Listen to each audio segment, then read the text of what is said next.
I mentioned this in like one or two other videos, but the Deltora series by Emily Rada are some of my favorite books. And no, it's not just because I love Doom. Although I do love Doom. Doom.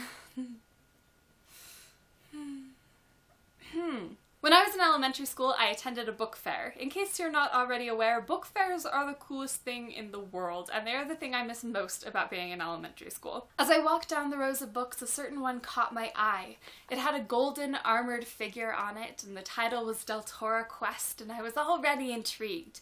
I picked it up, and I flipped to the back, and I read the tagline, "Deltora is a land of monsters and magic." And I was hooked. Monsters and magic are pretty much my favorite things in the world, so I grabbed this book and I hurried and bought it and I started to read. And I was instantly transported to this land of Deltora, where there are monsters and magic, and dangerous places and interesting people, a complex political system, and this overhanging threat of the Shadow Lord. And I got to go on an adventure across this land and meet the people and see these places and fight those monsters and solve puzzles and riddles and hang out with Leaf Barda and Jasmine, who are pretty much the coolest people ever.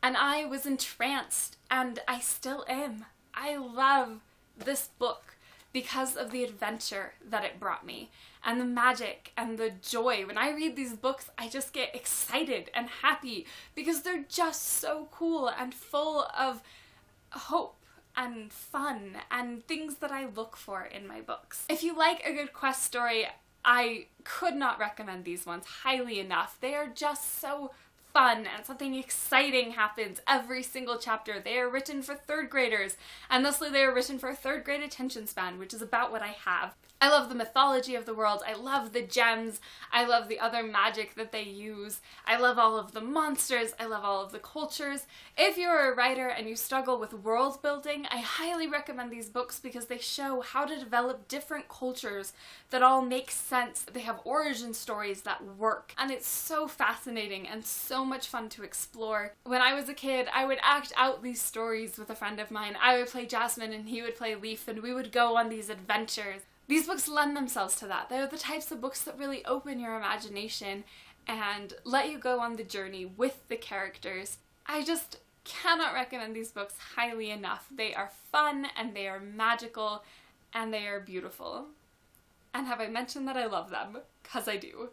And also there is Doom. So there is my obsessing over the wonders of Deltora Quest. It's such an epic journey. What books take you on a journey? What books do you get really excited about? Let me know because I love hearing people enthuse about things that they love. Thanks for watching and happy reading.